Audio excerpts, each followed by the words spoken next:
Good day to all. Being a good investor isn't about just picking and winning stock or making quick money. It's about mindset, discipline, and consistency. So, what do you think? Are you a good investor?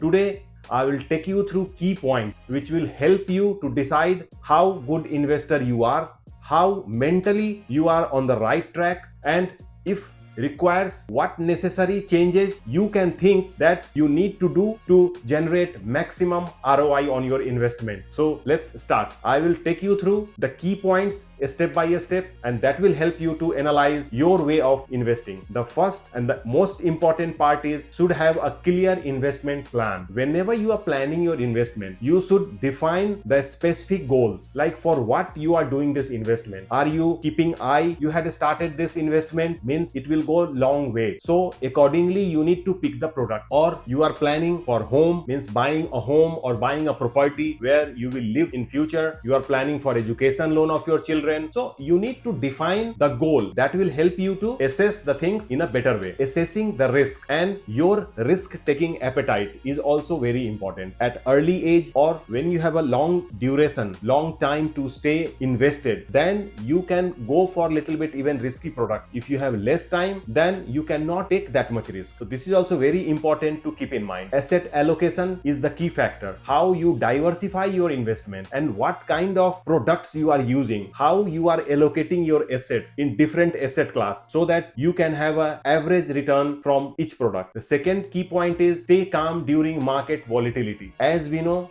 the equity market is very volatile. There are so many factors which keeps influencing the market. Internal factor means within the India, policy change or some kind of supply chain disruption, it's one part. But these days, even external factors, they impact very quickly, and that happens so fast that you don't get time to react. So you need to keep in mind the volatility. Now, what you have to do during these situations, don't get panic and never do panic selling. Okay, market is going down, market is crash, but again, when you are picking your shares, you are checking the fundamentals, you know the market cap. So it's not possible that overnight, over a period of week, that things will go so bad. Again, it will come up. Okay, for time being it's crashing, the price is going down, but very soon it will come up, and when it will come up with better prospect. So never go for panic selling. Don't get euphoric during bull run. When the market is going from high to high, from a strength to a strength, don't chase the shares. Means the valuation is high, the price is on a high point, so better watch whatever you had invested. Let's enjoy the bull run. Don't try to catch that upper side of the market. Understand the market cycle. Each sector has a different cycle. If we talk about metal shares, or if we talk about consumable shares, if we talk about some manufacturing different sectors, like if you will see, there are cycle for many of these industries. So you need to understand and then keep a close eye. For example, if suppose summer is heading or we are in the deep summer, then all the products related to hot weather, like you talk about the AC, you talk about the cooler, electronic items, these products sales higher. In winter, the sales go down. So you can keep eye and accordingly you can plan. The third step is focus on long-term wealth creation. Always, it's very important that your focus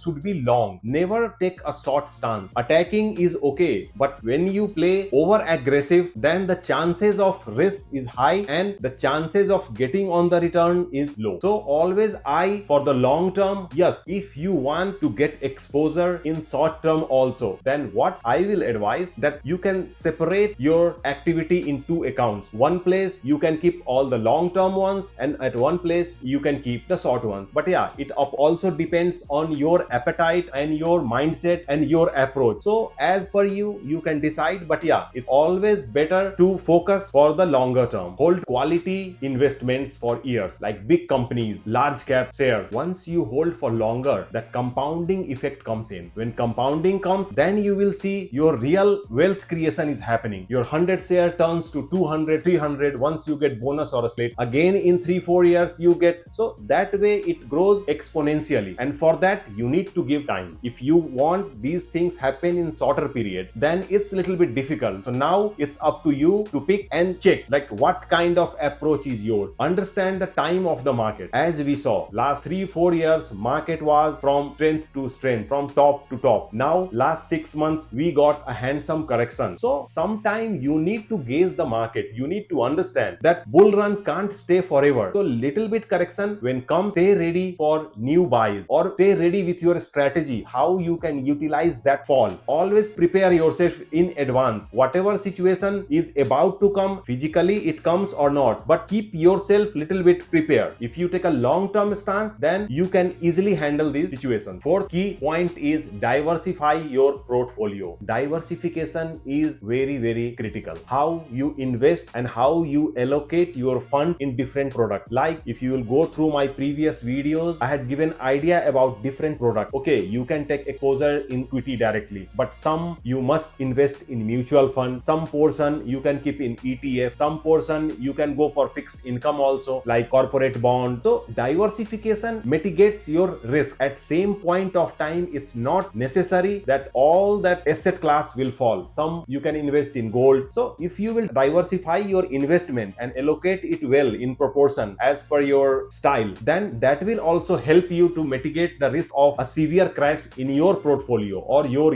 gain. You need to keep eye on your investment and keep rebalancing your portfolio. Some shares suppose had given a good return in 2-3 years and it's going on the slower trajectory, then you need to see how you can maneuver your fund and try to pick some other shares where the potential is more higher. So these way you can see what you are doing and how you can bring little bit changes, or is it necessary to bring something. It's up to you. But yeah, rebalancing and overview is very important periodically. The fifth key point is keep learning. Always keep your mind open to the market. Listen to the experts. Yes, you heard it correct. Listen to everybody, but do what you feel, where you get your conviction. Don't do what others are saying. But yeah, for listening, it's fine. So it's very important to listen to the experts and see, are you doing that or what portion of doing? Because sometimes what happens, if you will listen to 4-5 experts, okay, little you will find there are some gaps in your way of doing which you can learn from them. You can read your books, you can read the article, you can do your study about your share movement, what is the market cap, what is the management's commentary for next year, next 2 year, 4 year, what are the capex companies going to do, how is the vision they are taking, if they are starting some new vertical, they are entering new sector. So all these things you need to keep eye and keep learning about the companies, the overview and overall. That will also help you to keep your portfolio updated. Learn from your past mistakes. When you do over period of time same thing, then so many things you will realize that, oh, this I did wrong. So don't repeat those things and always try to do in a different way. Try to understand the product in which you had invested, whichever product, either you had invested in ETF or you have invested in bond or equity, mutual fund. Means you need to understand it well, that okay, what are the advantages, benefits you will get from that, and how long you gonna use that product, when you need to do the maneuvering. So all these things are very important. The sixth key point is don't follow the crowd blindly. Mostly when you don't do the learning and when you will don't do your own research, then it happens that investors start following the crowd. When you see, oh, everybody buying this stock, it's going up, let's buy it. But before buying, for example, before buying, you need to do your research. The key indicators you need to go and check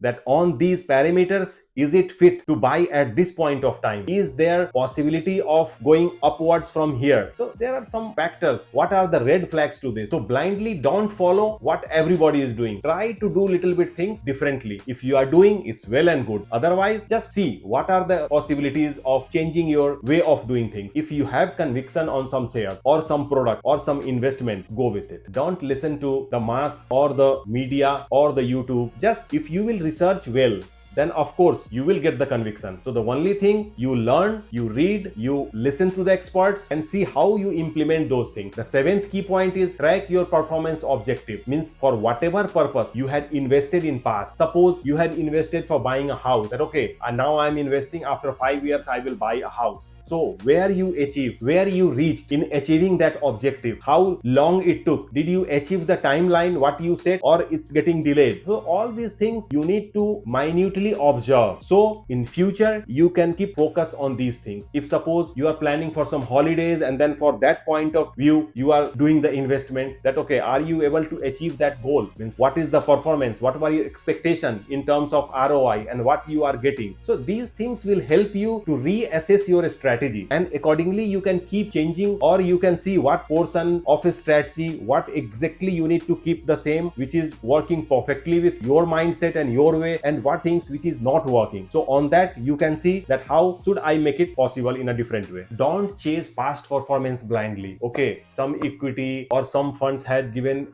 good return, handsome return in the past, but that's not the benchmark that it will give same in future also. So you need to watch the fundamentals, you need to watch the order book, you need to watch their future vision, and accordingly you stay invested. Or if you want to change and put in some other or in different share, then your call. Let's see how you are doing. Now the eighth key point is to understand the tax efficiency. Means how you are utilizing, or how you are using the products to save the tax, also to minimize the tax liability. Means as we know, there are short term tax liability, there are long term. So if suppose you are selling very frequently, then of course your liability will come more. Minimum if you are holding 1 year, then of course it's 12.5%. There are so many products which you can take and save the tax also. So you can see that how you had built your portfolio, or how you had planned your investment, that okay, you cannot make the tax liability zero, but how you are minimizing the tax amount, how efficiently you are planning that okay, some products you bought for tax saving, some you had kept for longer term so that your tax liability will go down, some setup you had done like that HUF, Hindu Undivided Family, through trust you had done some investment.